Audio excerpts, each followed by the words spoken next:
That's right, little dodo. You better twerk your heart out. Gotta collect them eggs. We don't have very many, but we're getting there. Ladies and gentlemen, welcome back to ARK. We've got a release date for TLC Phase 2 patch, which is tomorrow. So, get your dinos ready, get their groove on, start collecting some eggs, because tomorrow we're getting the all-new models, and all-new abilities, and all that fun stuff for all of these dinos here. For those of you that do not know, the Trike's getting an update, both, a skin texture update, as well as a bunch of abilities. The Parasaur is the only one actually not getting a model update, but it is getting some new useful abilities for early game. Raptor is getting all of the updates. Argentavis is arguably getting the best updates out of everything, and the Sarco and the Spino. So, besides the date for the TLC Phase 2 patch, which is tomorrow, we do not have an actual time for it, but at least we know it's coming out tomorrow, so you guys should start preparing for that. But on a side note, there's something else that's kind of exciting. We got new dossiers for a lot of the creatures. First up, we've got the Argentavis. Tavis, whatever. It's a frickin' bird. No one cares. Wild. Lording over the skies across the island, Argentavis atrocolum have few aerial rivals. It is a small consolation for the island's other avian creatures, then that the Argentavis seems to have little interest in anything alive, which is very true, except for people. It loves eating people. Actually, they eat everything. I don't know what this is talking about. So domesticated. Argentavis is actually slower than the island's far more common Pteranodon, but it possesses significantly more stamina and can sustain flight for approximately 3 times as long. Its weight, stature, in comparison to the Pteranodon, allows it to utilize its talons to support the weight of an additional passenger. Considering its saddle doubles as a mobile crafting station, it makes Argentavis an excellent creature for traveling and hauling cargo over long distances. Quite apart from what I would have guessed, Argentavis does not have the stoop neck typical of modern buzzards and vultures. I don't know if it adapted this stronger neck to deal with the predators on the island, or if its neck... What is that? What does that say? That's not even a word! Derives from before the stoop neck became common in carrion-eating birds. Whatever it might be, it has enabled Argentavis to carry smaller creatures within its beak. So, very cool. You can now have a rider, carry something in your talons, and something in your mouth hole, which is amazing. And they're gonna look 1,000 million billion trillion quadrillion times better.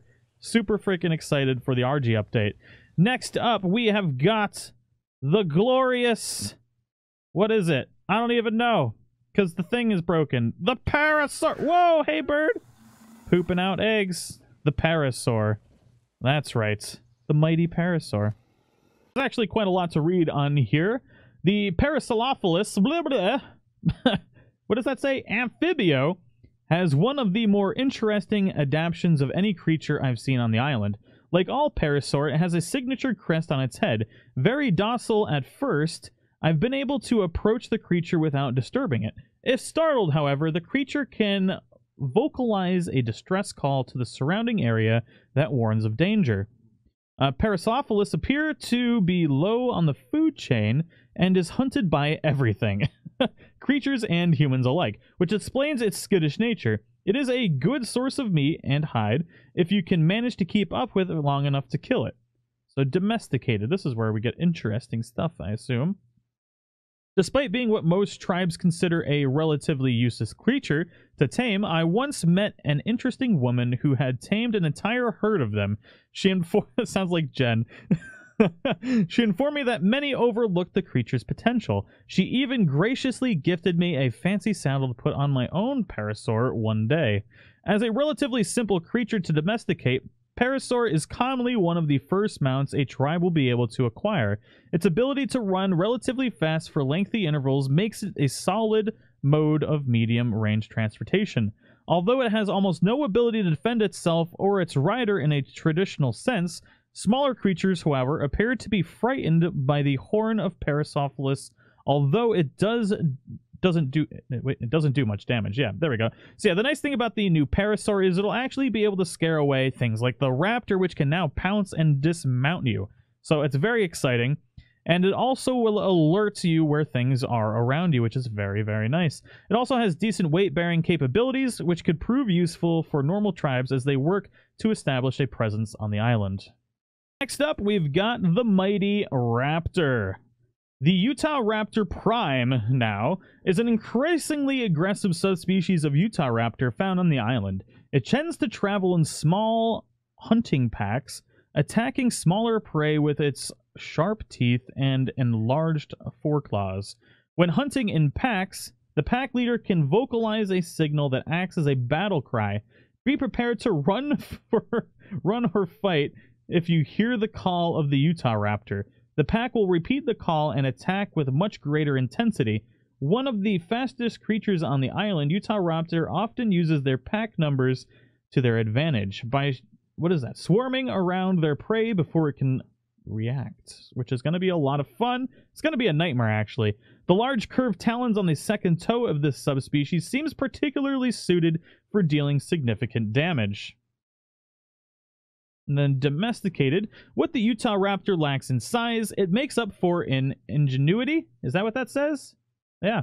Rather than chase down smaller creatures, Utah Raptor will pounce and pin its prey to the ground, rather than chasing it around. Despite its normally aggressive nature, Utah Raptors have become one of the primary combat mounts for roaming bands of raiders, as well as scouts for larger collectives.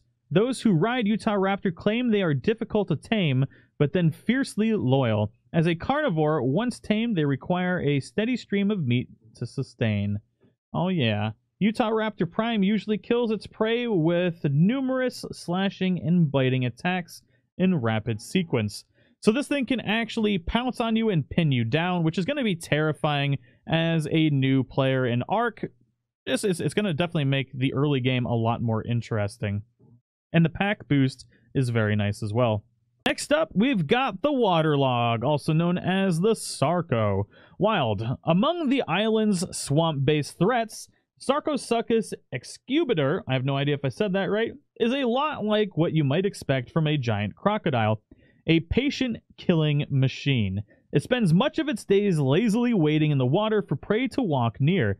That said, it is not opposed to scurrying onto land and pressing the issue when hungry. A good tactic for escaping many predators is to jump into the water, as they are slow swimmers. This is a bad tactic for escaping a Sarcosuchus, obviously, as they are actually faster in the water than they are on land. Whether in land or water, it utilizes a well-rounded arsenal of attacks to display its prowess as a hunter. If it desires a crab... What? If it desires to grab... I thought that said crab. A predator and spin in... the Sarco's got a death roll now, obviously. Quickly lunge forward for a surprise attack. Targets a foe directly behind it. It's able to do so with extreme ease. Domesticated. Sarcosuchus is a ferocious predator that even causes the fearless piranha to flee the sight of it. Despite being river-dwelling creatures, Sarcosuchus seems quite at ease in the oceans. Oh no. More than a few fishing communities use them as mounts simply to help fight off megalodons or to gain better access to the resources found within the reefs. Next up, we've got the new Spinosaurus Dossier.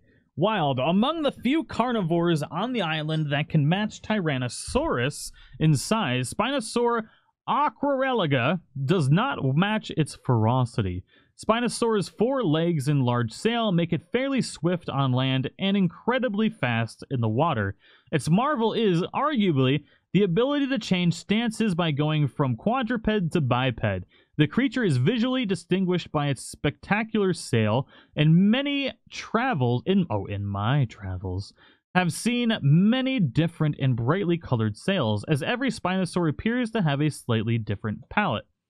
The one comforting fact about Spinosaur is that it seems more at home near water than away from it. Although the creature is more powerful, faster, agile, and insatiable while in water, it tends to become less hostile as it gets farther from it. On one occasion, I only escaped a Spinosaur by getting far enough from its lake home to make it simply lose interest. So that is very interesting. I wonder if that AI is actually going to be incorporated into this and make it very interesting to actually be able to escape it. Now, domesticated, Spinosaurus is an incredibly well-rounded apex carnivore, faster than a Tyrannosaurus in water and able to travel on land unlike a megalodon. Its all-terrain versatility may be unrivaled. Although its movement speed is slower in a bipedal stance, it gains considerable attacking strength and mobility in this form. For hunters who wish to have a well-rounded mount, Spinosaurus may be the ideal choice if they can acquire one. So I'm actually pretty excited to maybe utilize Spino a lot more than we once had. Last but certainly not least, the updated Triceratops. Apparently a crossbreed of Triceratops and Styrasaurus. Styrasaur? I have no idea.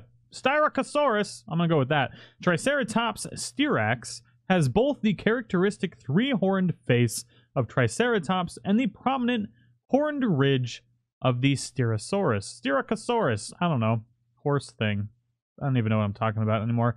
Normally a very docile grazing animal, Triceratops becomes aggressive once angered. Triceratops will chase down would-be predators and egg stealers with incredible prejudice. Running away from Triceratops is harder than it seems due to its ability to charge and ram its targets. I've seen Triceratops have an especially hostile reaction to the Tyrannosaurus, with herds attacking en masse. While not very fast, they are deadly in a group. A common mount for those that ride dinosaurs, Triceratops doubles as a pack animal and combat dinosaur. Triceratops' bony ridge works excellently as a cover from frontal attack, and the dinosaur's charge is incredibly dangerous. It is largely protective of its kind if sensing danger. The presence of a large carnivores that appear as a threat, Triceratops becomes stronger and rallies in efforts of its nearby species. So, very, very cool. It's also capable of harvesting a sizable amount of resources with its horns by shredding fruit from the leaves, making it a very useful work companion for smaller tribes. So a lot of really, really cool early game changes that are going to make ARK just that, little bit more interesting. So I'm pretty excited about the TLC update tomorrow. We've already gotten some eggs going on here. It's slowly but surely getting there. So we are going to be doing a breeding episode for each of these, as well as a breeding pen. So for those of you that are playing vanilla and really want to know how to best breed these dinos, I'm going to be making a breeding pen for each of them, which will make your life significantly easier. We've got a breeding pen for our monkeys over here that's still going, and that I made a couple days ago. This can be used for a lot of things. It's a tragedy in there right now. There's a lot of dead monkeys. Haven't really gotten any mutations. We've gotten two. We've gotten this one and this one, and I've been breeding them for like 2 days, so just haven't really had any luck with it. But yeah, a major series coming on here. We're gonna have a bunch of episodes spotlighting all of these creatures, so definitely keep an eye out for that on the channel. If you're new, don't forget to subscribe, and if you enjoyed the video, don't forget to share, support, and smash that like button. And as always, I'll see you all in the next one. Bye bye.